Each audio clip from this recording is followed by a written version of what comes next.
Gobierno de México.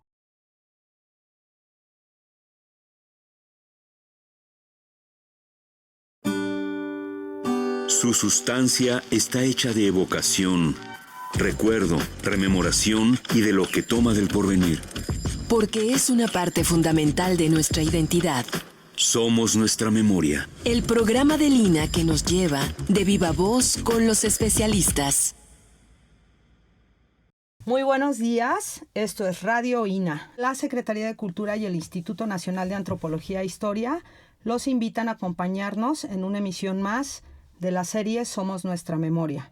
Yo soy Guadalupe Espinosa y en esta ocasión contamos con la presencia de la arqueóloga Laura Solar Valverde, investigadora adscrita desde hace muchos años, y me es muy grato dirigirme a ustedes para hablar del tema de las recientes aperturas de Cerro del Teúl y Las Ventanas, y agradezco mucho a Radio INA esta invitación y sobre todo que nos den oportunidad a las personas que trabajamos en zonas arqueológicas abiertas al público a tener estos espacios, y muy atinada la invitación en específico con la arqueóloga Laura Solar, quien a nivel nacional es una directora muy comprometida en todos los sentidos de la palabra, en todos los manejos que nosotros hacemos que corresponden a las tareas sustantivas institucionales, como lo es investigación, conservación, difusión, comunicación educativa de nuestro patrimonio cultural. Entonces, pues tenemos a una persona muy digna de que le escuchen y de que aprendamos mucho de su experiencia, y sobre todo si hay oportunidad para los estudiantes, pues para que repliquen su buen ejemplo en cuanto al trabajo que ha hecho Laura. Pues bienvenida, Laura, me da mucho gusto que me hayan invitado para entrevistarte, sobre todo por la comunicación que hemos tenido los últimos años en relación a las aperturas de estas dos zonas arqueológicas. Pues antes de empezar la entrevista, me gustaría que nos platicaras un poco acerca de lo que ha sido tu formación profesional, que estudiaste, bueno, ya sabemos que eres arqueóloga, dónde estudiaste, cuáles han sido tus enfoques académicos en los últimos años para que el público te conozca. Gracias, Lupita. Bueno, estudié en la Escuela Nacional de Antropología e Historia, allí realicé la licenciatura en arqueología y me gradué pues con una tesis que tiene un enfoque macrorregional. El objetivo de mi tesis surgió además de una manera muy fortuita, no fue nada planeado, y se motivó a partir de encontrar coincidencias muy interesantes entre artefactos de sitios distantes entre sí demasiados kilómetros y que había que tratar de explicar. Entonces, esta investigación, que además surgió como unas ganas de realizarla, no tanto con el objetivo de que se convirtiera en una tesis, fue más bien satisfacer una curiosidad personal. Poco a poco fue tomando la forma de una investigación. Fue en algún momento dado financiado por la Fundación para el Avance de Estudios Mesoamericanos. Recibí una beca para poderla completar. Y eso me llevó pues a darle la forma de la tesis. Y eso marcó también de ahí lo que fue mi carrera como investigadora. Mis intereses siempre han estado en tratar de analizar las cosas desde una perspectiva no de sitio, sino en un contexto regional más amplio. Posteriormente, también tuve la fortuna de acceder a una beca de la Unión Europea para estudiar el posgrado en la Universidad de Gotemburgo, en Suecia. Sin embargo, en esa misma época inició el proyecto del Cerro del Teúl y pensábamos, yo ya para ese momento estaba trabajando, colaborando con el Centro INA Zacatecas, y cuando me fui a la Universidad de Gotemburgo e inició el proyecto, el arqueólogo Peter Jiménez y yo decidimos regresar para echarlo a andar y eventualmente regresar a nuestros estudios doctorales, pero ya estando aquí e inició el proyecto, pues nos dimos cuenta que no era tan sencillo. Tuve que renunciar a la beca del doctorado y desde entonces a la fecha pues estamos residiendo en el Cerro del Teúl. Me da también mucho gusto que nos den, como tú comentabas, este espacio institucional para divulgar una parte del trabajo que es sustantivo, porque es el rostro a la ciudadanía y es la forma como nosotros podemos realmente plasmar nuestro trabajo de una manera social hacia la gente, pero que por no ser propiamente investigación, a veces no se toma tan en cuenta, ¿no? Y porque tiene muchos reveses logísticos y organizativos que vale mucho la pena que se conozcan, ¿no? Entonces me da mucho gusto estar aquí también para hablar de las zonas arqueológicas. Muy bien. Bueno, y para el público que no sepa de los temas en específico que nos está hablando Laurita de toda su trayectoria académica, por lo que entiendo y por lo que ella está expresando, pues se tratan de patrones de asentamientos dispersos, es decir, nosotros estamos acostumbrados a ver pues sitios donde está todo agrupado, las unidades habitacionales, etcétera, pero en el caso de los estudios que ella ha desarrollado, pues es en metodologías y análisis desarrollados sobre todo en contextos que se encuentran aislados y cómo los asocias de alguna manera a una zona arqueológica. Y pues yo estoy segura que no solo la Universidad de Suecia, sino cualquier universidad con todo el gran trabajo que tienes, vas a ser bien recibida siempre.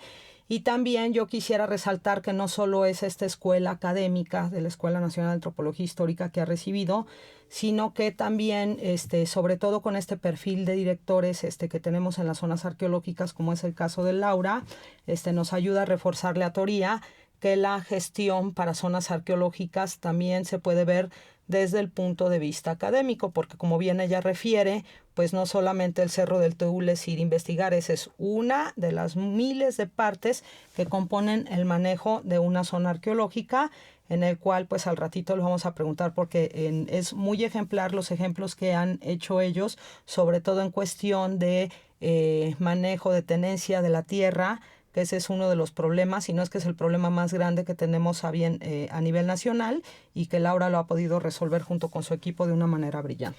Hay una parte importante de mi formación profesional o académica que tiene que ver con básicamente una década en la que yo colaboré con la Coordinación Nacional de Arqueología.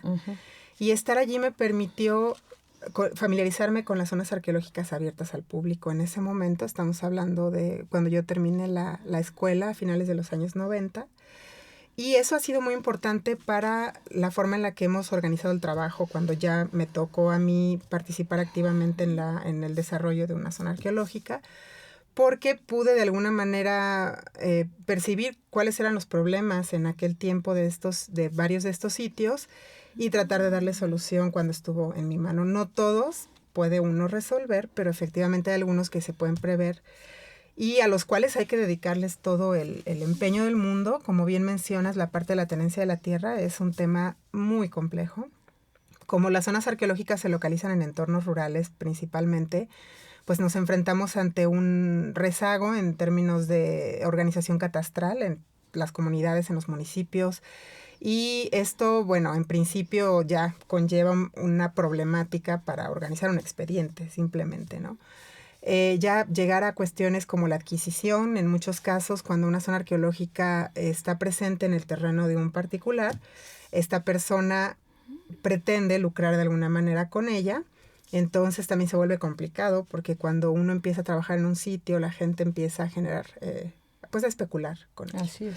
Entonces aquí hay que tratar con muchísimos temas, ¿no? Desde los técnicos en cuestión catastral, levantamientos, organización de polígonos, hasta el trato con los propietarios, conseguir el recurso para una adquisición, o como en el caso del Cerro del Teúl, pues llegar a la expropiación. Y todos esos son pues caminos legalmente complicados, socialmente complicados, porque además es muy importante en el camino no violentar la relación con la gente. Con la comunidad. Entonces llegar a ese equilibrio, la verdad es una tarea muy difícil, y por eso creo yo que pues en la mayoría de los casos no se logra. Lo sabemos. Estas zonas arqueológicas son parte de nuestro patrimonio cultural de la nación. En específico, nos gustaría un poco que nos platicaras en principio, por qué la decisión de atender primero Cerro del Teúl, luego de las Ventanas, y luego para que nuestro público se familiarice dónde están ubicadas físicamente. Empezaríamos por eso, por favor. Sí, ambas zonas se localizan en el segmento sur del estado de Zacatecas, en el centro norte del territorio nacional. Y esta región forma parte de la provincia fisiográfica de la Sierra Madre Occidental, a diferencia de otros sectores del estado que ya forman parte de la provincia fisiográfica de la Mesa del Norte. Entonces, en realidad, geográfica y culturalmente, el segmento sur del estado forma una derivación del occidente de México. Y por eso compartimos pues muchas de las tradiciones culturales del occidente de México más características, como por ejemplo la tradición de las tumbas de tiro. El sur de Zacatecas constituye la extensión más nororiental de esta tradición. Y bueno, el paisaje en la región se caracteriza por una sucesión de sierras que son las estribaciones de la Sierra Madre Occidental, alternadas por valles, a veces muy angostos, que están encañonados, por los cuales fluyen ríos de caudal permanente que alimentan el Río Grande de Santiago. Entonces, la provincia fisiográfica favorece o propicia el desarrollo de la práctica agrícola, igual que en otros sitios del occidente. Y esto sí es fundamental porque determinó completamente el establecimiento de aldeas permanentes, el desarrollo de una cultura relacionada con el cultivo del maíz y la cosmovisión que conlleva también esta práctica agrícola. Todo esto para el sur del estado de Zacatecas ocurrió más o menos 2 siglos antes del inicio de nuestra era y representa el primer episodio de sedentarismo en el estado. Muy bien. Acabas de tocar un punto importante que de esta cercanía con las culturas de Occidente y por estos periodos de antes de nuestra era que nos está refiriendo, pues sabemos que todo lo que es en la antigua zona mesoamericana aledaña, el Bajío, el occidente de México, Colima, Jalisco, Michoacán, pues conformaron un grupo muy importante, Nayarit también, de lo que era el antiguo y todas las bases de la cultura mesoamericana. De hecho, en Cuicuilco mismo, estas estructuras redondas que tenemos, pues sabemos que son influencia del Bajío, etcétera. En el caso específico del Cerro del Teúl, ¿qué región cultural podemos denominar a las que pertenecen? Porque Cerro del Teúl y Las Ventanas en realidad tienen poca distancia. ¿A qué región cultural pertenece o cómo se asociaron a estas culturas del preclásico? Y si lo vemos como una línea de tiempo, ¿hasta qué año o hasta qué temporalidad llegó su máxima complejidad y posterior caída? Bueno, de hecho, estas condiciones geográficas que acabo de mencionar también propiciaron ocupaciones muy prolongadas, a diferencia también de otros sitios en el estado, en condiciones menos propicias y que llegaron tardíamente al sedentarismo. El Cerro del Teúl y el Cerro de las Ventanas efectivamente formaron parte de una unidad cultural, estuvieron vinculados a lo largo de su historia, formaron parte de las mismas redes de interacción, junto con otros sitios, por ejemplo, el sitio de La Quemada, que es otra zona arqueológica abierta al público en el estado. En su momento de apogeo, igual que el sitio de Altavista en el norte del estado, conformaron una red de interacción importante.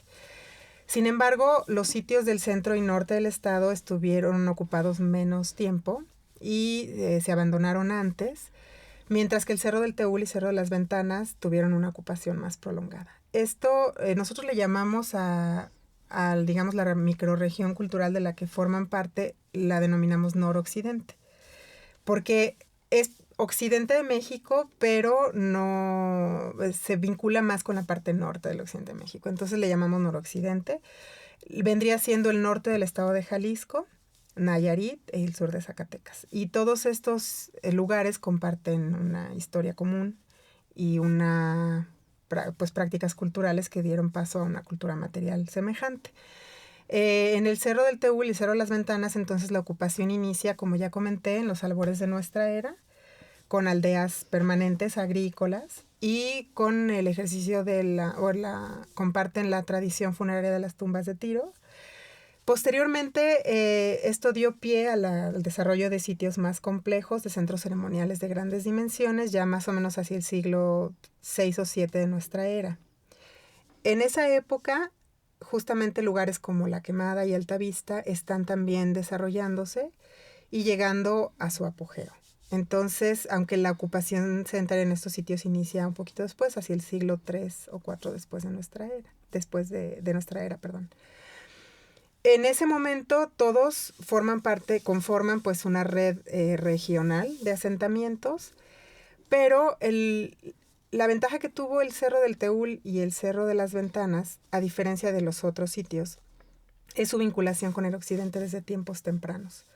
Porque ya hacia el siglo IX de nuestra era empieza a entrar en apogeo una red muy importante socioeconómica y ideológica, con centro en las planicies costeras del Pacífico. Esta red entra en apogeo, además se fortalece de manera importante, se articula con Centroamérica, y es a través de esta red que tenemos acceso en el occidente, por ejemplo, a la metalurgia, donde se desarrolla pues una cultura costera importante, donde se tiene acceso a una serie de recursos textiles, la metalurgia, que no son compartidos por otros sitios en ese momento. Entonces, La Quemada y Altavista quedan fuera de estas redes fuertes de comercio, intercambio y comunicación, y eventualmente declinan.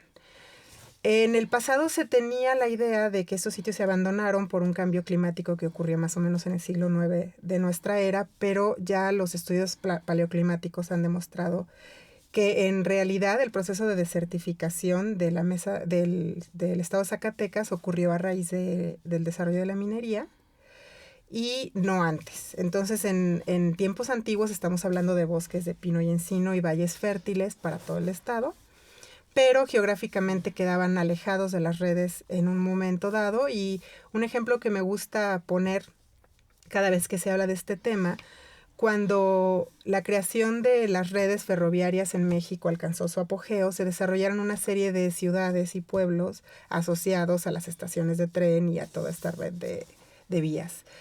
Una vez que esa tecnología cae en desuso y es sustituida por otra, esas redes declinan y los asentamientos asociados a ellas de alguna manera pierden su razón de existir, y si no logran adaptarse al cambio, básicamente desaparecen. Entonces, un poco lo que pasa en tiempos antiguos, y de allí el interés por enfocar las historias de los asentamientos desde un punto de vista macrorregional. Difícilmente puedes entender el devenir de un sitio si no analizas su contexto geopolítico más amplio. Así es, muy bien. Antes de pasar a la siguiente pregunta, quisiera hacer una precisión para el público, porque Laurita pues nos está mencionando periodos de antes de nuestra era, después de nuestra era. Generalmente pues todo mundo estamos acostumbrados a decir antes de Cristo, después de Cristo. Este tipo de fechamiento tiene que ver con una connotación científica, que estos periodos que tienen que ver básicamente con los fechamientos de carbono 14, que a partir de que pues se determinan, pues también ahí se hace el ajuste en cuanto a precisión. Autores como Ángel García Cook, Laura, etcétera, manejan mucho esta periodicidad. No sé si nos quisieras precisar algo más al respecto. ¿Por qué ocupas el antes de nuestra, después de nuestra era? Y ¿por qué los otros arqueólogos ocupan antes de Cristo, después de Cristo? Quizás sería bueno, antes de pasar a la siguiente pregunta, para precisar eso y que les quede claro. Uh-huh. Creo que más bien te refieres a cuando se habla de antes del presente y después del presente. En 1950 hubo un congreso en el cual se determinó, a partir justamente, como mencionas, del desarrollo de fechamientos por carbono 14, que 1950 iba a ser el año que se iba a denominar el presente. Entonces, cuando en una investigación alguien se refiere a antes del presente o después del presente, tenemos que restarle esos 1950 años.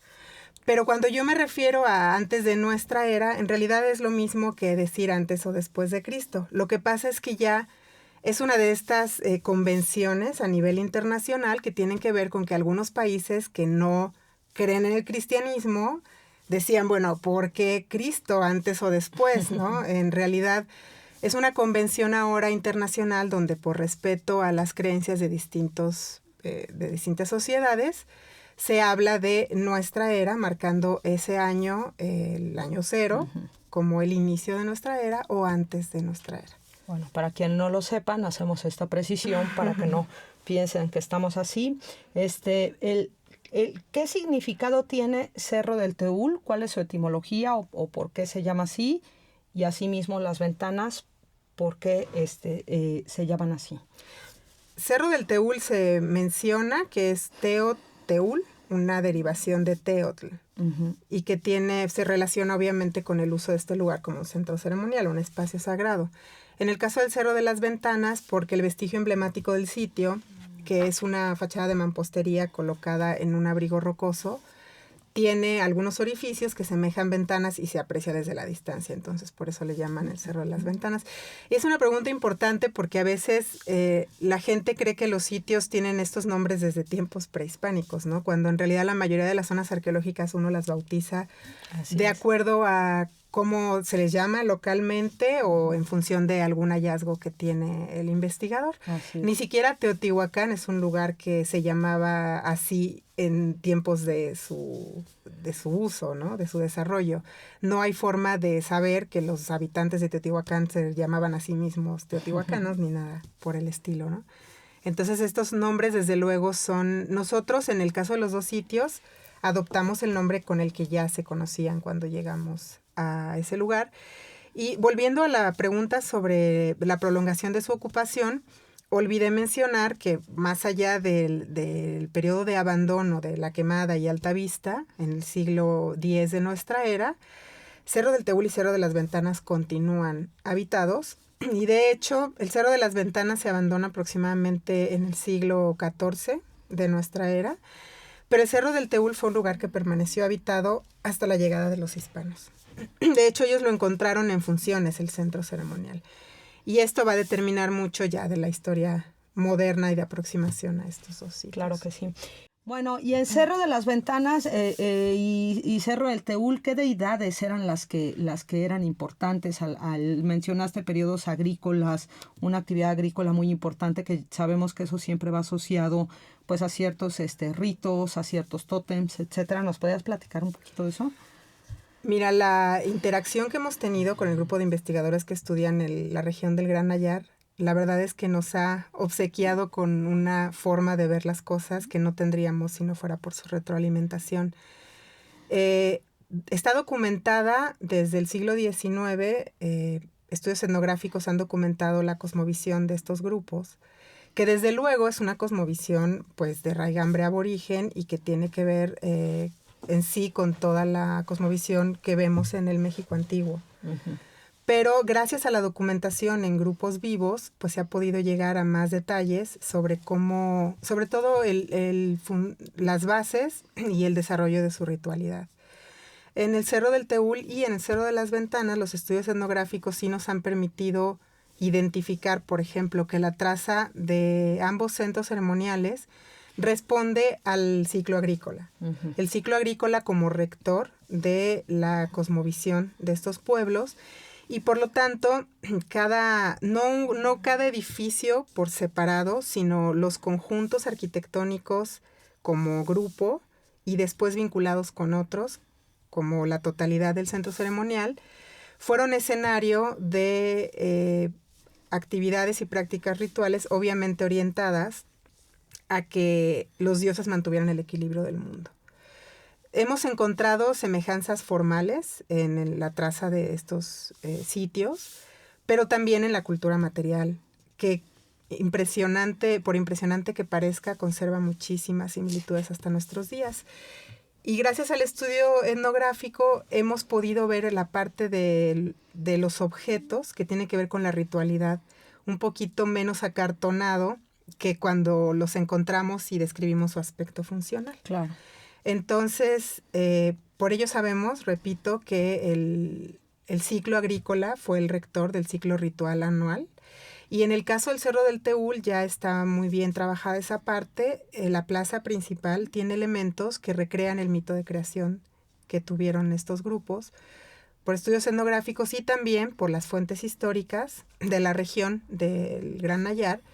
Sabemos que para los antiguos, igual que todas las sociedades en el mundo, existen mitos que explican la creación. Y para estos grupos, la creación de la humanidad tiene que ver con el nacimiento del sol. Y el nacimiento del sol es el que propicia pues, la división del universo, el inicio de un equilibrio uh-huh. entre las fuerzas de la naturaleza. Y los elementos básicos de esta mitología, de este mito, están presentes en la plaza. Empezando porque la pirámide principal se orienta al oriente, al este, y la salida del sol en el equinoccio se aprecia allí por la parte central del basamento, que seguramente tuvo un templo en la parte alta, en una traza que semeja mucho a la traza de otros sitios prehispánicos, por ejemplo la de Teotihuacán. O sea, tenemos una pirámide dedicada al sol en el oriente y una pirámide dedicada a la luna en el norte. Y en una versión muchísimo más provinciana, digamos, no con las dimensiones que tenían en Teotihuacán, pero ellos están justamente trazando la misma. Es como una especie de recreación en la tierra del paisaje ritual que ellos conciben. Y al pie de la pirámide principal del Cerro del Teúl corre un canal serpenteando que, después de analizarlo claramente, primero pensamos que era un desagüe, después encontramos los desagües de la plaza. Rastreándolo encontramos que es un canal que ingresa agua a la plaza y la trae desde un manantial que está 800 metros al sur de donde se encuentra este conjunto. Por cierto, ese es un elemento importante de por qué eligieron este cerro para fundar su centro ceremonial, porque, por extraño que parezca, en la parte alta del cerro hay manantiales. Entonces, literalmente el Cerro del Teúl constituye la materialización de un altépetl, que es un cualificativo náhuatl en el cual se describía como los elementos básicos de una unidad sociopolítica, ¿no? Un cerro y agua. Uh-huh. El Cerro del Teúl literalmente tiene ambos elementos, entonces eso pues obviamente era un factor importante de su sacralidad. El canal que corre serpenteando al pie del montículo, más un altar central que se localiza en la plaza, donde hay un fogón, nos recuerdan mucho a este mito en el cual en principio todo era oscuridad y solamente el universo era un lugar acuático habitado por una serpiente. Eventualmente los dioses crean al fuego, es el primer acto de creación en el centro del universo, y de allí, con la ayuda de una montaña, el sol logra nacer y ascender al firmamento hasta alcanzar el cenit.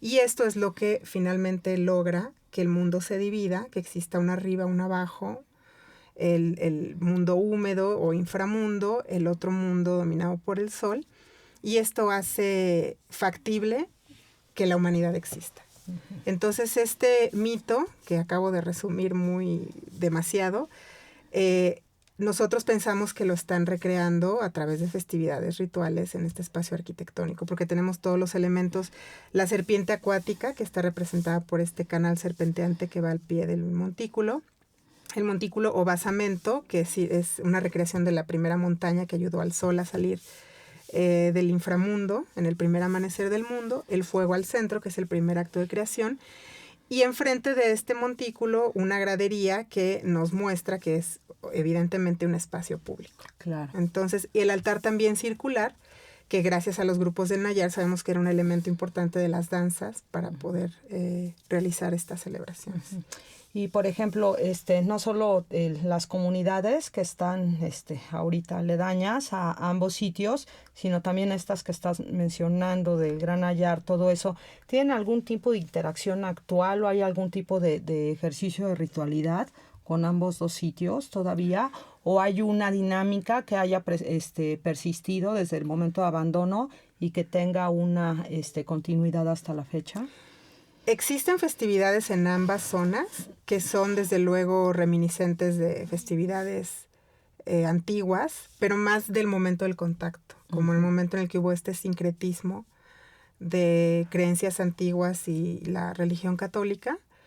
Está, por ejemplo, la danza de los tastuanes en Juchipila, que es muy famosa, pero en sí ya no existe una conexión, al menos no clara o no reconocible entre la sociedad mestiza actual y la prehispánica en esta zona, a diferencia del Gran Nayar. La diferencia estriba en que en esta región la conquista fue, toda la Nueva Galicia, que es toda esta región del occidente, así se le conoció, cuando se dio el momento del contacto y se inició la conquista de esta región, se le denominó la Nueva Galicia. Entonces, toda esta campaña de conquista fue muy sangrienta, fue muy devastadora y diezmó la población completamente. En el caso del sur de Zacatecas y norte de Jalisco, básicamente fue un genocidio.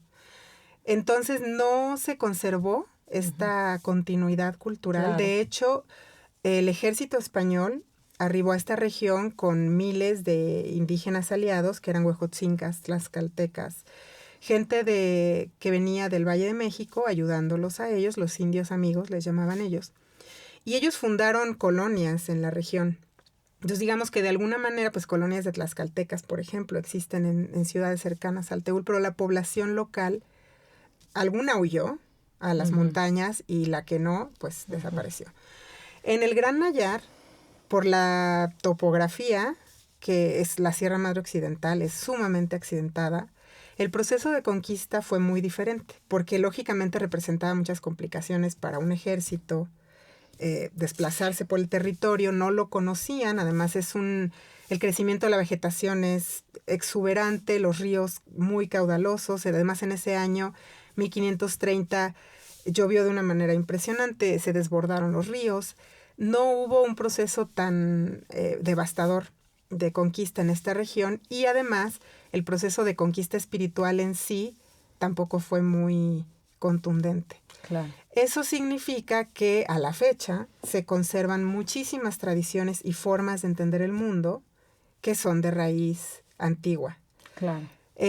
Obviamente han pasado por un proceso de sincretismo, pero la importancia de los estudios en esta región, históricos y actuales, es que nos dan elementos para entender no solamente el comportamiento de esta región o la cosmovisión y forma de ver el mundo de esta región, sino de todo el México antiguo, porque eran sociedades vinculadas, compartían elementos fundamentales de su religión y simplemente en esta área se conserva un reducto de estas prácticas y estas creencias. Sí, y lo que nos dices es definitivamente muy importante porque a diferencia de otras zonas arqueológicas que tenemos en el país, por ejemplo Cholula, ¿no?, que llega, pues la llegada hispana y todo, y ahí hay un sincretismo que continúan, pero ahora ya cristianizado, a manera europea, pues lo que era el antiguo Quetzalcóatl y eso. Yo desconocía este dato. Por cierto, querida audiencia, les recordamos que estamos hablando de las zonas arqueológicas de Cerro El Teúl, Cerro Las Ventanas, dirigidas, investigadas y muy bien llevadas por nuestra queridísima arqueóloga Laura Solar.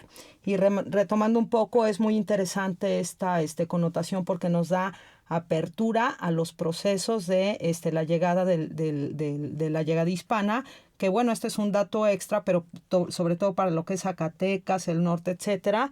Ella hace rato menciona pues todo lo que es la introducción de vías férreas, todo, etcétera. Pero recordemos que también hay mucho interés de las mineras europeas por ir ganando terreno a todas estas zonas por la gran cantidad de oro, de plata, etcétera. De hecho, el primer lugar donde hay luz eléctrica en el país es en Batopila, Chihuahua, y las vías férreas, todo por la gran interés que había de extracción de estos metales, y por eso también algunas, como nos especifica Laurita, algunas se resisten, otras ya no se resistieron tanto, ya no pudieron, pero de alguna manera, si no es por el lado religioso, que con este énfasis sobre todo a los motivos y a las creencias en cuanto a agricultura, sol, agua, pues siguen vigentes para la época de estos dos sitios, ¿no? Y bueno, pues vamos a hablar ahorita ya un poquito de historia. ¿Quién descubre o quién registra por primera vez tanto Cerro del Teúl como Cerro de las Ventanas? El Cerro del Teúl es un caso interesante porque era un sitio que estaba todavía habitado cuando se dio el momento del contacto. El centro ceremonial estaba en funciones, como ya comenté, y por lo tanto las fuentes históricas describen el lugar todavía vivo.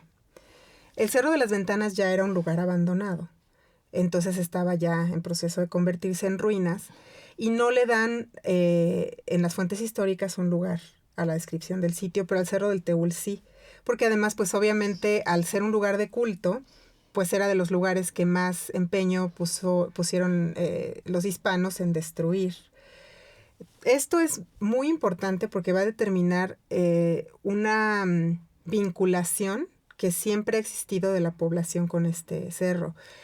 Es famosa la resistencia indígena que se ofreció en toda esta zona al proceso de conquista. De hecho, una batalla decisiva para la conquista de la Nueva España en general, no solamente de la Nueva Galicia, se dio a cabo en la región de Juchipila, en el conocido Cerro del Mixtón, una batalla muy famosa donde ya el ejército español estaba básicamente perdiendo esta campaña de conquista. La resistencia fue muy fuerte y esto es importante también para entender por qué la imagen que se difundió de los grupos que habitaron esta región fue una imagen de gente violenta, bárbara, ¿no? Básicamente, si uno habla de chichimecas o cascanes, la gente los ubica como salvajes. Esta era la historia oficial del momento, porque también los conquistadores tenían que justificar las acciones que emprendían y, lógicamente, toda esta región y todos los habitantes de la región la defendieron, pues, con los dientes. Entonces, de ahí deriva esta imagen, pero también cuando llegan los indios amigos en una avanzada hacia el sur de Zacatecas, esto lo describe Nuño de Guzmán, que fue quien encabezó la conquista de la Nueva Galicia, en una carta al rey de España en su defensa, cuando le hicieron un juicio sumario por la sangrienta conquista que emprendió en esta región. Él menciona que los indios amigos, o sea, tlaxcaltecas, huejotzingas, todo esto ya comentamos, hicieron en una avanzada, llegaron primero al Cerro del Teúl, lo incendiaron, lo destruyeron, bajaron a la población y cuando llega Nuño de Guzmán, pues ya es un lugar incendiado, ¿no? Está en cenizas. De todas formas, él describe que es una pena que lo hayan incendiado porque era un lugar, él dice, era cosa de ver. Y habla de cómo había figuras de hombres de piedra, que los edificios eran de piedra labrada muy buena, que había manantiales en la cima. Son las primeras referencias y nos hablan del sitio que estamos excavando y realmente muy bien, ¿no? Ha sido muy bonito ver con siglos de distancia y mucha hierba y mucha tierra encima, ir rescatando poco a poco la magnificencia de este lugar que describen las fuentes. Pero nunca fue un lugar olvidado, a pesar de que se abandonó en tiempo de la conquista, nunca se olvidó. Y unos años después vuelven a subirse a realizar ceremonias, los vuelven a bajar y ya de manera mucho más violenta. Entonces ya, eso marca el fin del uso del cerro como un espacio ceremonial. Pero obviamente la comunidad sabía de su existencia, todavía de repente dejaban ofrendas y siempre ha habido un interés, porque lo describen, como comento, las fuentes históricas, en el siglo XVI, en el siglo XVII, posteriormente en el siglo XIX hay personas que mencionan la existencia del sitio, lo describen, hacen incluso algunos trabajos de mapeo. En el siglo XX hay arqueólogos famosos, reconocidos pues, que pasaron por aquí. Por ejemplo, la investigadora norteamericana Isabel Kelly en los años 30 del siglo XX, recorriendo la región, ella señala en sus trabajos la importancia de trabajar el Cerro del Teúl para entender los vínculos del noroccidente con el centro de México. Posteriormente, en los años 50, el arqueólogo michoacano José Corona Núñez también estuvo en la región atendiendo una denuncia por el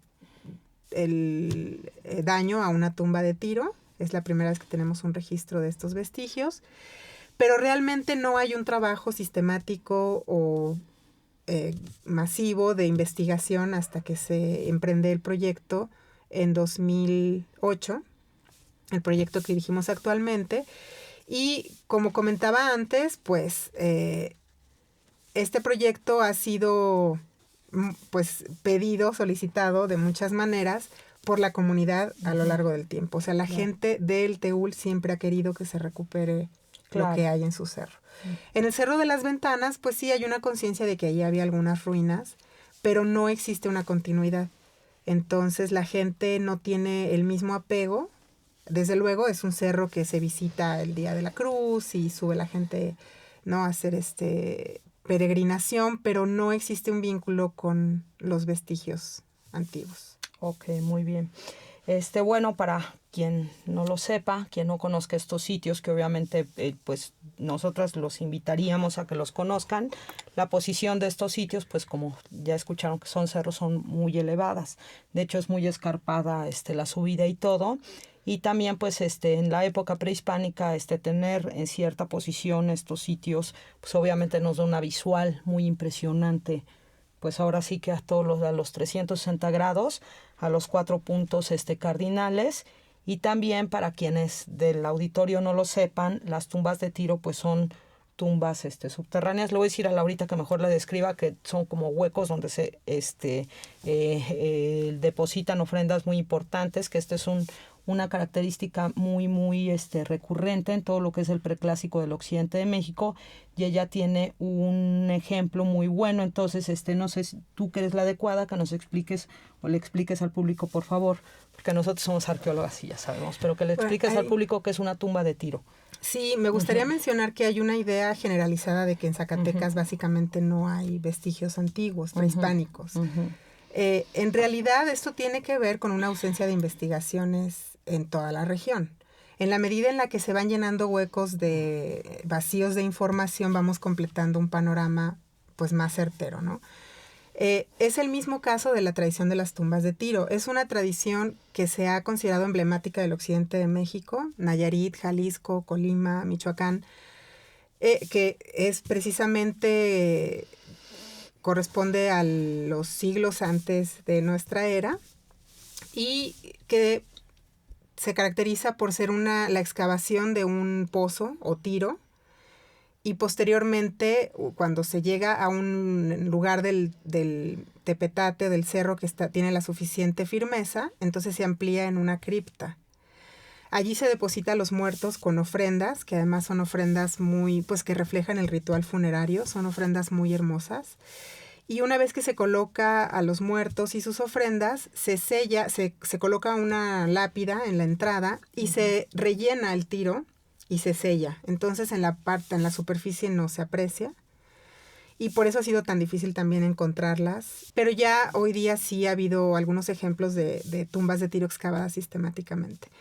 Entonces se tenía la idea hasta hace un par de décadas de que la tradición de tumbas de Tiro solamente había llegado hasta Jalisco, que no había sido un rasgo cultural adoptado por otras sociedades. Eso es desde 1950, que José Corona Núñez visitó el Cerro del Teúl. Él registró la tumba de Tiro, pero él mismo dice, este es un rasgo anómalo en esta región, porque la tradición de tumbas de Tiro se circunscribe a un arco que abarca Nayarit, Jalisco y Colima, y no más allá. Entonces, bueno, ahí era un garbanzo de a libra, pero ya con trabajos más sistemáticos en la región hemos encontrado vestigios de tumbas de Tiro en el Cerro del Teúl y en el Cerro de las Ventanas, y en una región más amplia, en el Valle de Valparaíso, en Zacatecas también, y eso nos permite ir modificando las concepciones que se tenían en aquella época. Así. Esto es importante subrayarlo porque la arqueología es, pues igual que la historia y todas las ciencias antropológicas, es una ciencia en transformación y movimiento en función de nuevos hallazgos. Mientras no exista una máquina del tiempo, la arqueología seguirá siendo, ¿no?, la construcción de explicaciones lógicas en función de datos disponibles. Muy bien. Si los datos cambian, pues las explicaciones o se rectifican o se tienen que ratificar. Muy bien. De manera muy resumida, que ya quedamos que la tumba de Tiro más o menos de la superficie tiene esta forma, generalmente, para que sea visualmente gráfico. Dime brevemente qué es lo que podemos encontrar en una tumba de Tiro. Obviamente sería el esqueleto, más las ofrendas, muy brevemente.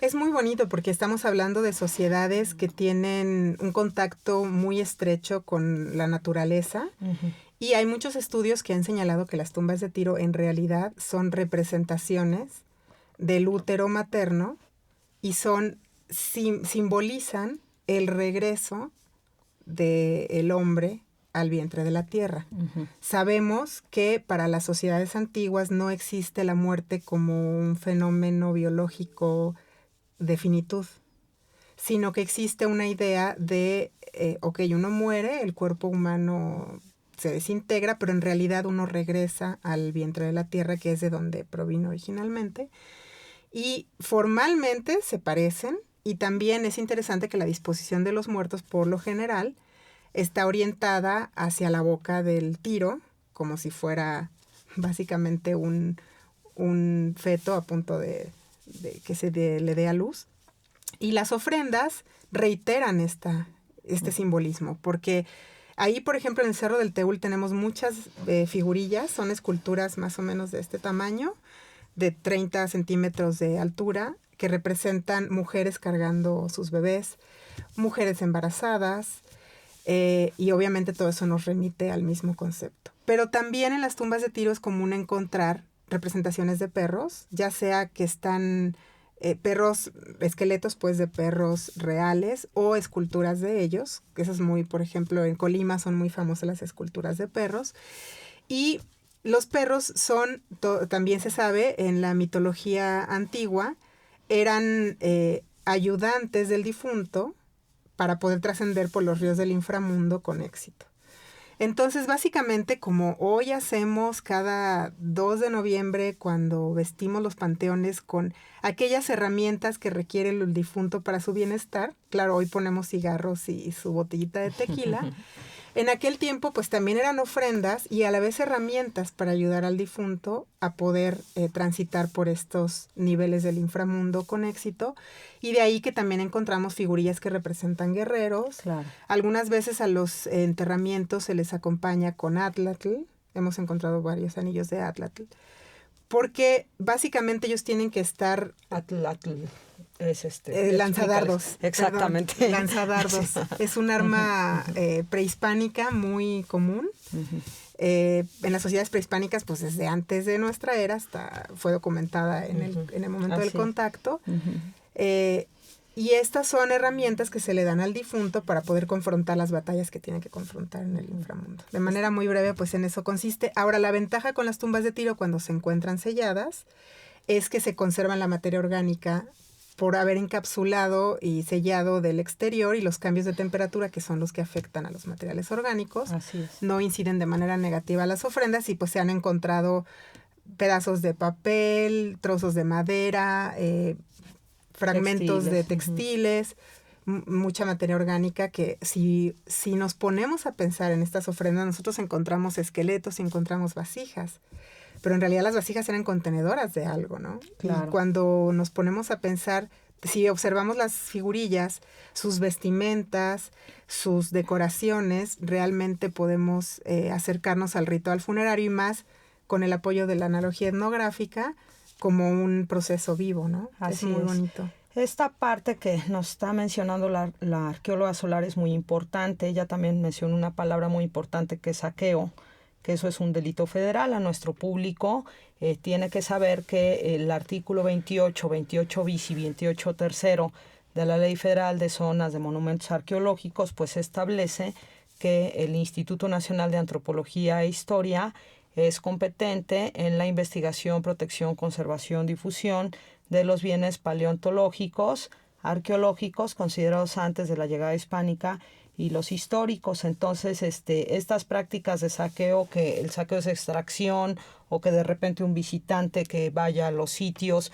pues va y se lleva de repente una figurilla, un tepalcate, un fragmento de punta proyectil, que puede ser de un atulatl, justamente de las ofrendas, pues esto es un delito federal. Entonces, y aparte de eso, pues nos roba la materia de trabajo, que es precisamente contextualizar todos estos elementos in situ. Nosotros, por lo que determina la ley, pues protegemos hasta el polen. Laurita está diciendo una cosa muy interesante, que en referente a los materiales orgánicos, pues eso se desintegra, ¿no?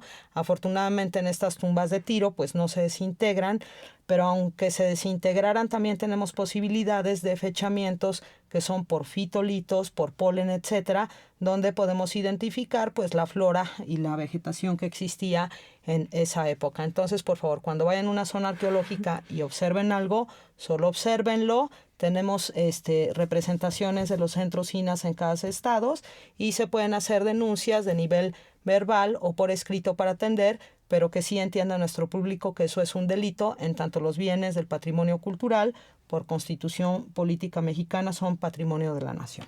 Eso es un paréntesis para que los arqueólogos como Laura, pues con toda la metodología del mundo, porque es un proyecto que lleva con el arqueólogo Peter Jiménez, pues excavan de una manera muy fina, muy metodológica, muy controlada, y es por eso que no necesitamos que extraiga a la gente, porque estamos cometiendo un delito federal. Otra particularidad de las tumbas de Tiro es que casi la gente está asociada con la idea o casaca en la idea de que todo es pirámide, piedra y todo, y no. En el caso de las tumbas de Tiro, pues son cosas, elementos arqueológicos que se excavaron en la misma tierra y que muchas veces no se detectan. Si están saqueando tumbas de Tiro, no solo están saqueando los objetos, sino también están sacando el estilo o la conformación arquitectónica habilitada para depositar a estos muertos. Eso fue un paréntesis mío.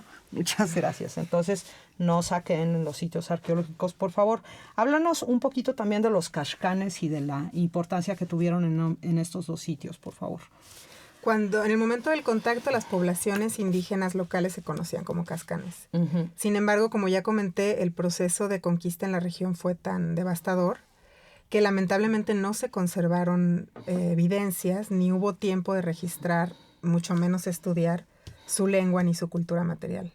Entonces realmente son sociedades de las cuales conocemos muy poco y, como ya dije, también se conoce de ellos a través del velo de una historia oficial del momento, porque se les describió de un modo que era como lo concebían los conquistadores, pero estamos hablando de gente que está defendiendo su territorio, ¿no? Entonces, en sí no tenemos descripciones que se pudieran considerar confiables de los cascanes. Solamente sabemos, lamentablemente, pues el nombre y que eran comunidades de ascendencia náhuatl.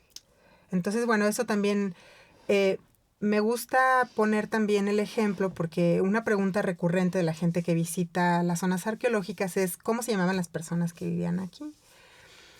Como las sociedades prehispánicas no desarrollaron la escritura y no tenemos registros escritos de cómo se llamaban a sí mismos, qué lenguas hablaban, etcétera, en la mayoría de los casos, pues es imposible saber qué grupos habitaban una región siglos antes de que se trabajen los sitios.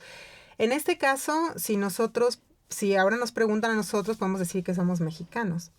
Pero antes de que México existiera como una conformación política, pues nos llamábamos de otro modo. Y antes de que eso ocurriera, de otro. Entonces, sabemos que eran cascanes los grupos que habitaban ahí cuando llegó el ejército de Nuño de Guzmán, pero no podemos saber cómo se llamaban a sí mismos las sociedades que construyeron las tumbas de Tiro hace 2000 años, por ejemplo. Muy bien. Muy bien, pues bueno, deben de saber ustedes también, querido audiencia, que ahorita actualmente en el estado de Zacatecas, el Instituto Nacional de Antropología Histórica e Historia tiene 4 zonas arqueológicas abiertas al público, que ya las mencionó Laurita, que es Cerro del Teúl, Cerro de las Ventanas, La Quemada y Altavista. Pero en específico, ahora sí vamos a la parte, porque sí es muy de presumir la gestión que ha estado a cargo de la arqueóloga Solar, de la gestión y este gran esfuerzo que se hizo para la apertura de estos 2 sitios, que una ocurrió el año pasado, con mucho gusto, y la otra ocurrió recientito, apenas en el mes de agosto, que estuvimos presentes y estuvimos los acompañando de parte de la Coordinación Nacional de Arqueología. Pero sobre todo me gustaría que Laura nos platique del gran trabajo de gestión, que ya lo mencionaba yo al principio, por ejemplo, estos logros que hay, pues de meter en una publicación estatal ya la protección de estos sitios, que quisiéramos que todo mundo hiciera eso. Se me hace muy ejemplar eso.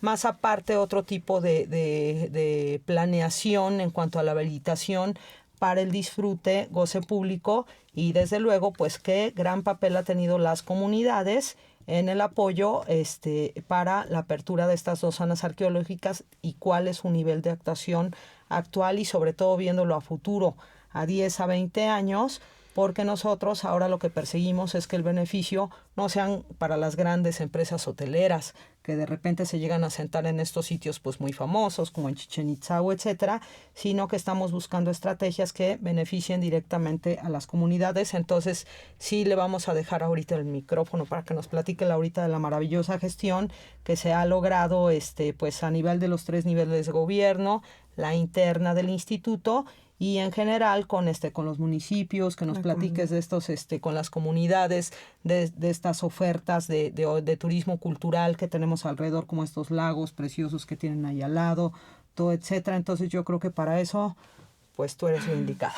Por favor. Existen capas y capas de protección y capas de trabajo en torno a la habilitación de una zona arqueológica, ¿no? O a su puesta en valor, como se dice en algunas ocasiones.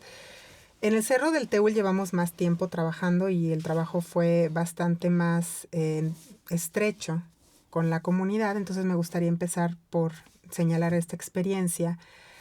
La verdad es que efectivamente hemos tenido que recurrir a muchas herramientas para proteger el sitio y esto fue simplemente producto de estar buscando alternativas cada vez que nos confrontábamos con algún obstáculo. Lógico, lo más práctico hubiera sido desde el principio haber adquirido el sitio, pero en ese momento nos topamos con que esto no era muy fácil.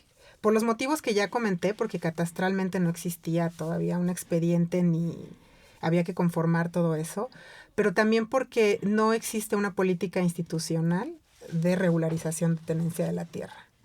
Entonces, nosotros pensamos que era un tema que se iba a resolver institucionalmente casi por arte de magia porque habíamos ya asumido el compromiso de trabajar esta zona arqueológica para abrirla al público. El estudio de esta zona arqueológica sí inició con la intención de su habilitación para la apertura al público, por lo que ya comenté que la comunidad siempre había querido eso y porque recibimos un apoyo de la Cámara de Diputados Federal para poder iniciar los trabajos en esa dirección. La diputada Aurora Cervantes, que fue quien consiguió ese primer recurso, ella es hija de don Guadalupe Cervantes Corona, quien fue gobernador del estado de Zacatecas, y él es del Teúl. Entonces, para él siempre había sido importante a lo largo de su vida la zona arqueológica de su pueblo, pero no se había trabajado porque había habido otras prioridades. Por ejemplo, La Quemada era un sitio que estaba siendo sistemáticamente saqueado en los años 80, y entonces el arqueólogo Peter Jiménez, que llegó a Zacatecas en esa época, y en esa época era gobernador don Guadalupe Cervantes, le aconsejó primero proteger aquel sitio que estaba más expuesto, porque además está muy cerca de la capital, mientras el Cerro del Teúl, mal que bien, estaba enterrado. Entonces de ahí surgió, bueno, de la cercanía con Aurora Cervantes, la idea de conseguir este recurso a través de la Comisión de Cultura de la Cámara de Diputados para poder iniciar el proyecto de trabajo en el sitio. Desde luego, un proyecto institucional con todos los permisos, se creó todo un proyecto que para nosotros siempre fue importante lo rigiera la investigación. Sí podemos tratar de desarrollar el sitio para restaurarlo y habilitarlo para su visita pública, pero esto no puede ser a costa de la investigación. Y por eso nos ha tomado tanto tiempo, porque de hecho ya pasaron 10 años.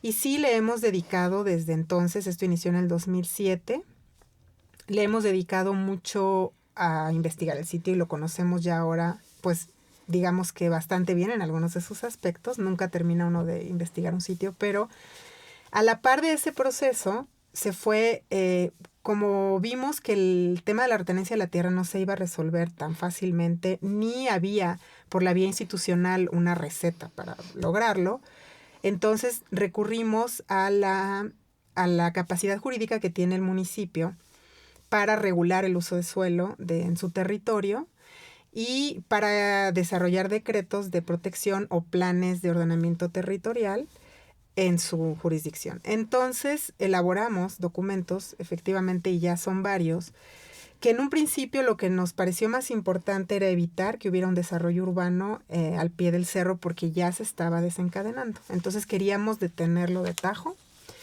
y para ello se creó un decreto en el cual el Cerro del Teúl se decretó como monumento natural protegido, que es una atribución que tiene el ayuntamiento de acuerdo con la Ley General de Equilibrio Ecológico, y a partir del cual se reguló el uso del suelo. Esto significa que a partir de ese decreto, que fue en 2011, ya no podía haber desarrollo urbano en las faldas del cerro. Y esto, bueno, ya en principio nos libera de la primera presión que teníamos de adquirir el terreno. Otro elemento jurídico que ha sido muy bueno es un plan de ordenamiento territorial a través del cual se logró impedir el ejercicio del comercio regular, no regular, permanente, ambulante, ningún tipo de comercio o servicio en el camino de acceso a la zona arqueológica. Esto es interesante porque son situaciones que actualmente, más bien nunca, se llegará a ver el bien que produjeron, porque no se va a desarrollar el mal. Pero que justamente a partir de ver cómo se da en otras zonas arqueológicas de manera desmedida, descontrolada, y que ya son problemas muy fuertes, por ejemplo, el tema del ambulantaje, y cómo esto afecta a la apreciación del patrimonio, porque de repente lo trivializas demasiado cuando estás más interesado en comprar un mantel que en observar el centro ceremonial, ¿no? Entonces, hubo la intención de evitar que eso pasara y entonces se creó este nuevo ordenamiento que forma parte del programa de desarrollo urbano del municipio. Y eso también ya está autorizado a una escala estatal, entonces está muy difícil que se pueda revertir. Y por último, un aspecto que sí fue fundamental, ya cuando nos dimos cuenta de que la tenencia de la tierra no se iba a resolver y que era muy importante hacerlo, entonces se consiguió recurso con el gobierno del estado para hacerlo a través de expropiación. Y la expropiación, pues solamente la atribución la tiene nuevamente el municipio. Entonces, estamos hablando de distintas administraciones municipales, pero con todas tuvo que haber una cercanía, claro, y un trabajo de gestión para que los cabildos aceptaran. Y de hecho, es interesante, pero ahí en Zacatecas, los municipios pueden tener distintos colores en cuanto a partidos o distintas creencias o tendencias políticas, que en lo que tiene que ver con su patrimonio arqueológico siempre están de acuerdo. Es un estado ejemplar en ese sentido, lo tengo que reconocer. Sí, lo sabemos. Y entonces se decretó la expropiación del cerro. Y claro, como la intención no era tampoco violentar la relación con los dueños del cerro, se consiguió una indemnización bastante buena, pero con el apoyo de la Coordinación General Jurídica del Estado se logró concretar la acción. Y bueno, esa es la otra etapa, que es la de la protección jurídica. Ahora, en términos de investigación, fue muy, muy importante, y es algo que tú mencionaste en un principio, el trabajo con la comunidad. Hay, desde luego, en el momento en el que se instaura un proyecto arqueológico con miras a una investigación a largo plazo o a la apertura de un sitio, hay una interacción con la comunidad. Porque pues montas ahí un campamento, vas recurrentemente y lógicamente contratas a la gente de la localidad para hacer el trabajo, ¿no? Pero obviamente esa vinculación puede ser positiva o no tan positiva. Yo sí conozco casos lamentables en los que el impacto de un proyecto arqueológico en una localidad no fue muy bueno, ¿no? Entonces allí nuevamente nos falta una política institucional de interacción con las comunidades, porque una cosa es llegar allí y tener un contacto con ellos y otra cosa es involucrarlos en la recuperación del pasado. Y obviamente la recuperación del pasado es una cuestión que dignifica a las personas. Entonces, a través de un proceso de capacitación, pero una capacitación no solo técnica, sino una capacitación inmersiva, logramos que muchísima gente de la comunidad aprendiera a razonar como un arqueólogo y de esa manera nos convertimos en un equipo de muchísimas personas. Aquí, por ejemplo, gracias a que el trabajo arqueológico conlleva muchísimas actividades muy distintas, pudimos incorporar al trabajo gente de sectores vulnerables, por ejemplo, mujeres, personas con alguna discapacidad o gente adulta ya mayor, que tenían la oportunidad de tener un trabajo, ¿no? Y eso los dignificó a ellos, dignificó a sus familias y les dio un lugar distinto en la comunidad. Y a la gente normal, los señores, digamos, del campo que entraron a trabajar, el aprender lo que es construir una explicación sobre el pasado, recuperar tu patrimonio, a ellos les generó una serie de emociones y de uso de su cerebro que antes no conocían y que eso los llenó de sensaciones de asombro y muy positivas. Entonces, sí ha sido también es un trabajo importante. Ahora, abrir una zona arqueológica al público, y tú lo sabes mejor que nadie, pues representa un esfuerzo enorme, ¿no? Pero la responsabilidad que se adquiere a partir de la apertura representa una responsabilidad monumental. Así es. Y esa es la parte en que también hace falta todavía esforzar un poco más. Sí. Pues yo creo que en ti tenemos un ejemplo muy bueno. Sí tenemos ahorita un planteamiento con la Agenda 2030 de la ONU para todo este trato que tenemos a miras. Y pues bueno, yo de mi parte, que ya tengo oportunidad de conocer estas dos zonas arqueológicas, pues visítenlas, son preciosas, hay montículos, están las tumbas de Tiro, todo lo que nos acaba de explicar Laurita, y pues para mí no me queda más que felicitarte por todo tu gran trabajo, y yo creo que no nada más puedes aportar a Cerro del Teúl y a Las Ventanas, sino nos puedes aportar con tus ejemplos que has aplicado pues muchas cosas. Por último, Laura, brevemente, ¿dónde nos puedes recomendar una bibliografía para que el público pueda consultar su trabajo, Cerro de Teúl, Cerro de Las Ventanas, para que puedan conocer más? O si hay bibliotecas o algo donde puedan recurrir a la publicación independientemente de lo que existe en el archivo técnico de la Coordinación Nacional de Arqueología. Para el Cerro del Teúl yo recomiendo el folleto de divulgación de Diálogos con el Pasado que publicó el propio instituto, porque de manera muy completa y muy accesible a todo público describe los procesos de trabajo y de interpretación y los antecedentes del Cerro del Teúl. Uh-huh. Existen desde luego también publicaciones científicas, algunas de Lina, por ejemplo está el libro de L.G. Lerma Santiago de la colección científica de Lina, donde se habla de todo este episodio de sedentarismo en el Estado y la adopción de la tradición de las tumbas de Tiro. Está por publicarse a través de Cambridge University Press la tesis doctoral de Peter Jiménez, que esa es muy recomendable porque justamente habla de las redes de interacción, comercio e intercambio que vincularon a todas estas sociedades del noroccidente entre sí y con regiones más lejanas, y cómo estos cambios geopolíticos originan que los sitios florezcan o declinen. Así es. Hay un aspecto que llama mucho la atención ahorita de las zonas arqueológicas de Cerro del Teúl en concreto, que ha sido la implementación de nuevas tecnologías para la visita. Eso es lo que iba a preguntar. Y ese es un aspecto que se ha desarrollado en el seno del proyecto del Cerro del Teúl. Se desarrolló una aplicación que se llama Explora Cerro del Teúl. Se recomienda, la pueden descargar en Google Play de manera gratuita. Cuando la descargan y la observan en su casa, pueden ver solamente algunos aspectos de la aplicación, algunas galerías de fotos que muestran los hallazgos, etcétera. Pero es hasta llegar al sitio cuando realmente funciona como una herramienta interactiva para apoyar la visita.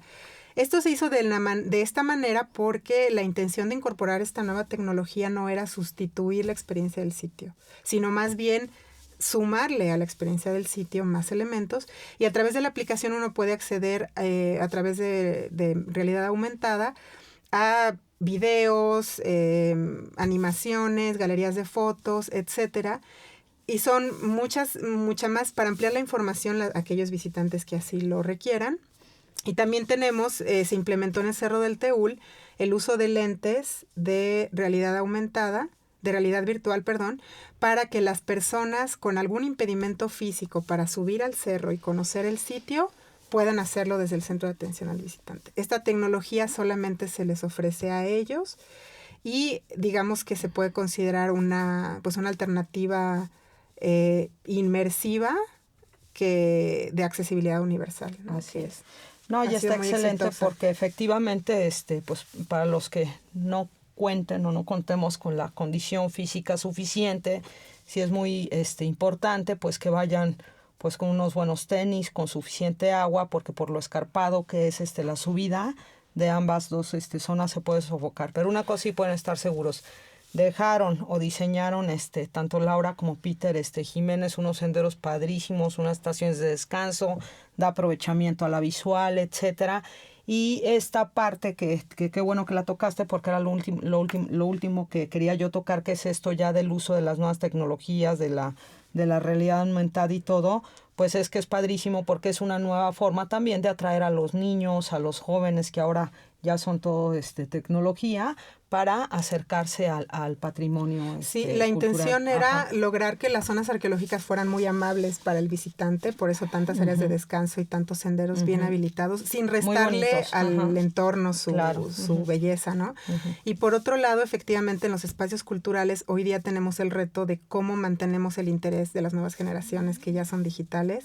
Entonces aquí no sustituye la aplicación los otros medios, por ejemplo la señalética, que además la Dirección de Operación de Sitios hizo posible que se señalizara de manera óptima y muy bella ambos sitios, sino que además se suman nuevas capas de información. Claro. Y pues con estos arqueólogos y directores de zona tan comprometidos, pues bueno, tenemos resueltas me gustaría antes muchísimas cosas. Es lo que te iba a preguntar, si quieres agregar algo más. Pues solamente invítalos, subrayar, desde luego invitarlos. Ya dijo Lupita lo que requiere ir. Obviamente van a caminar al cerro, entonces sí, unos tenis y una cachucha. Agua. agua y sobre todo ir con la apertura de que van a disfrutar del paisaje, van a disfrutar de la naturaleza, ir con los sentidos abiertos a escuchar, a oler lo que ya no estamos acostumbrados en las grandes ciudades y en nuestra vida moderna, porque en eso también consiste mucho el disfrute de los sitios. Hay personas que creen que solo llegar a la pirámide desde el estacionamiento es la visita a la zona, realmente no. Los sitios arqueológicos están ubicados donde están por una razón ideológica importante. Y entonces el cerro mismo forma parte de la zona arqueológica, no se pueden desvincular. Uh-huh. Lo que quería subrayar es que el trabajo que se ha desarrollado en ambos sitios, ambos cuentan ya con certeza en la tenencia de la tierra, ambos fueron habilitados de esta manera amable al usuario, ambos están siendo investigados de manera muy puntual arqueológicamente, pero esto ha sido posible gracias al trabajo de muchísimas personas y del apoyo de muchas instituciones. Entonces, bueno, yo aquí soy la portavoz de algunos de los logros que hemos tenido y del estado actual de las zonas, pero desde luego que a todo el equipo de investigación, a toda la comunidad que ha participado en el trabajo de estos sitios, el gobierno del estado, la Cámara de Diputados en varias ocasiones. Sí. La diputada Claudia Naya nos ha conseguido recursos, la Asociación Civil Raíces del Teúl del lugar nos ha ayudado también a materializar obras que de otro modo hubiera sido imposible. El instituto nos ha mantenido allí durante todo este tiempo y obviamente ha regido las normas del trabajo. Es muchísimo a quién debemos el poder seguir allí.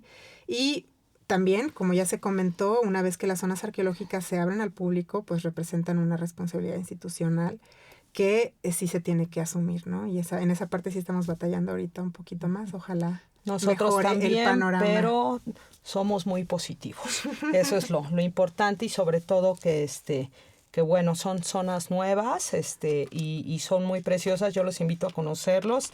Otra recomendación chiquita por si les es de utilidad, sobre todo para que sea una visita grata. La gente que viaja desde Guadalajara, que está muy cerca ya de ahí, Cerro del Teúl, pues las que se mareen en carretera sí sería bueno que se tomen una pastilla para que no nos lleguen ahí todos mareados a la zona. O sea, los aspectos del manejo son muy, muy complejos. O sea, no nada más, como dice Laurita, es ir pagar el boleto y eso. Todo el proceso que hay detrás y sobre todo, dijo ella una cosa muy cierta. Cuando se abre una zona arqueológica, no hay que pensar a la hora del corte del listón. Hay que ver cómo va a estar en 20, 30 años y sobre de ello hacer las proyecciones presupuestarias correspondientes en materia de personal, recursos materiales, humanos, servicios y equipamiento para que cumplamos con nuestra misión que tenemos legalmente como instituto para la buena conservación, goce y disfrute de las zonas arqueológicas, en tanto son bienes nacionales y pues son de todos los mexicanos, ¿no? Pues a nombre de Radio INA doy por terminada esta emisión, que fue posible por la generosa participación de la arqueóloga Laura Solar, para nosotros Laurita, ¿verdad? Gracias a nuestros escuchas por su atención. Les sugerimos consultar más de nuestra producción a través de www.radio.ina.gov.mx. En la realización, la Dirección de Medios de Comunicación, a través de la Subdirección de Radio INA, con Gaby Marentes, producción Evanibaldo Morales, controles técnicos y edición Rubén Martínez, apoyo Marta Hernández, Paula Acevedo y Jerónimo Cuevas. Hasta la próxima, muchas gracias.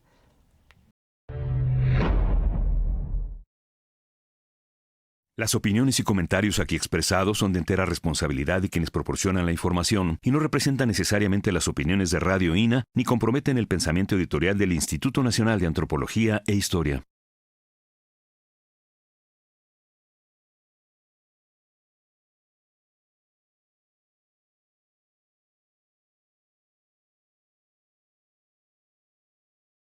Gobierno de México.